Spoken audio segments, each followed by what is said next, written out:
ક્યારેક આકાશમાં જોરદાર કડાકો થાય તો ક્યારેક અચાનક પગ નીચેની જમીન ધ્રુજવા માંડે.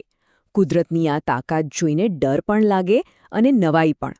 પણ સવાલ એ છે કે શું આ ખરેખર કોઈ દેવી દેવતાનો ગુસ્સો છે કે પછી આની પાછળ કોઈ ઠોસ વૈજ્ઞાનિક કારણ છુપાયેલું છે? ચાલો આજે આ જ રહસ્યને સમજીએ. આ એ સવાલો છે જે માણસ સદીઓથી પૂછતો આવ્યો છે અને આજે આપણી પાસે વિજ્ઞાનના રૂપમાં એના જવાબો છે. એવા જવાબો જેની કદાચ આપણા પૂર્વજોએ કલ્પના પણ નહીં કરી હોય. તો ચાલો જોઈએ કે આ બધું ખરેખર કેવી રીતે કામ કરે છે. એક સમય હતો જ્યારે આ ઘટનાઓનો એક જ અર્થ થતો હતો: દેવતાઓ નારાજ છે. પણ પછી વિજ્ઞાને આપણને એક નવી જ દ્રષ્ટિ આપી, જે ડરથી નહીં પણ જાણવાની ઈચ્છાથી શરૂ થાય છે. તો આજે આપણે શું શું જાણવાના છીએ? સૌથી પહેલાં આપણે આ કુદરતી શક્તિઓ પાછળના રહસ્યને સમજીશું. પછી વીજળીના એક સામાન્ય તણખા પાછળનું વિજ્ઞાન શું છે એ જોઈશું અને એના પરથી વીજળીના કડાકાને સમજીશું.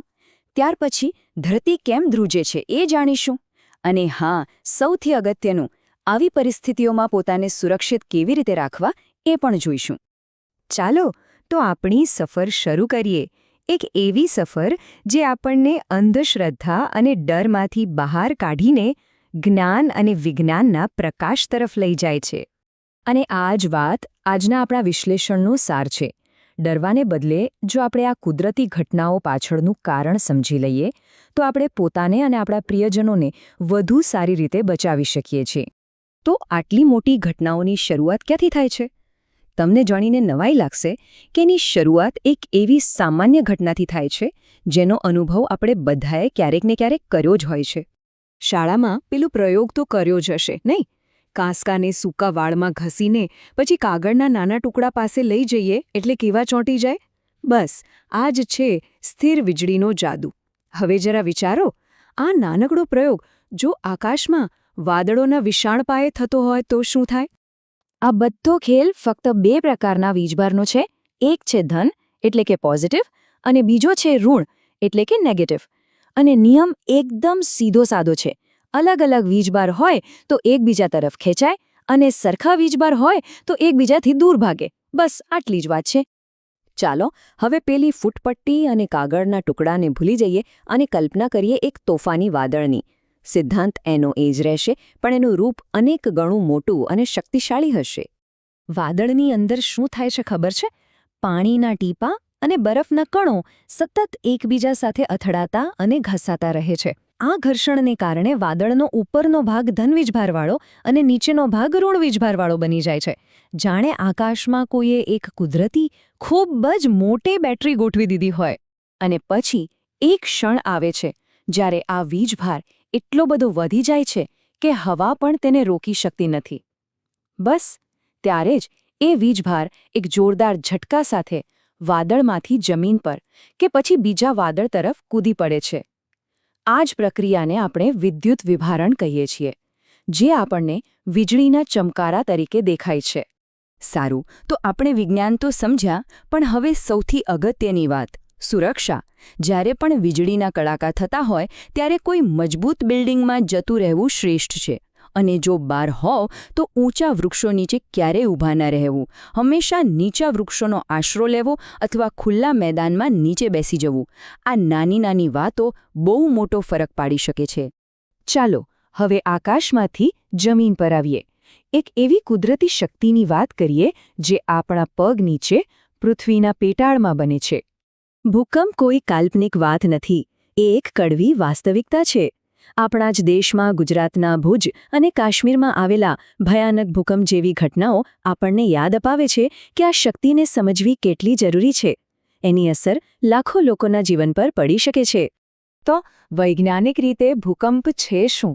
સાદી ભાષામાં કહીએ તો પૃથ્વીના પેટાળમાં વર્ષોથી જે ઊર્જા જમા થતી રહે છે એ જ્યારે અચાનક બહાર નીકળે ત્યારે આખી ધરતી ધ્રુજી ઉઠે છે.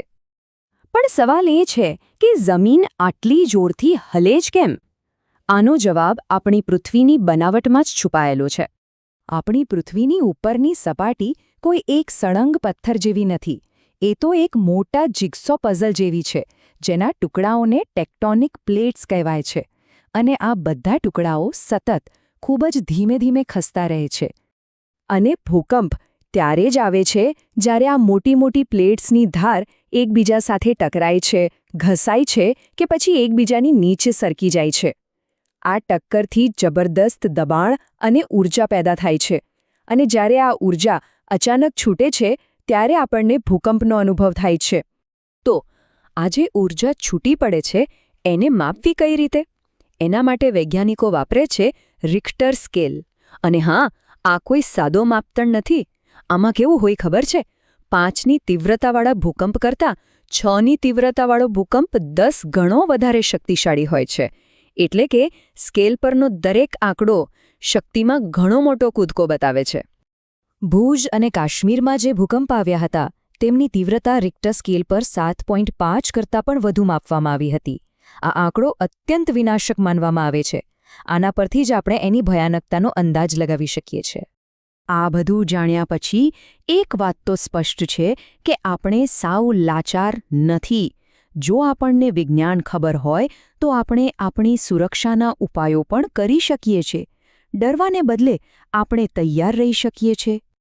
જો ક્યારેય ભૂકંપનો અનુભવ થાય અને તમે ઘરની અંદર હો તો આ 3 શબ્દો યાદ રાખજો: ડ્રોપ, કવર અને હોલ્ડ ઓન. એટલે કે નીચે ઝૂકી જાઓ, કોઈ મજબૂત ટેબલ નીચે છુપાઈ જાઓ અને ધ્રુજારી બંધ ન થાય ત્યાં સુધી તેને પકડી રાખો. આ સૌથી સુરક્ષિત પદ્ધતિ છે. અને જો તમે બહાર હોવ તો તરત જ કોઈ ખુલ્લી જગ્યા શોધો. બિલ્ડિંગ, વીજળીના થાંભલા અને ઝાડથી દૂર રહો, કારણ કે આ બધી વસ્તુઓ પડવાનો ભય રહે છે.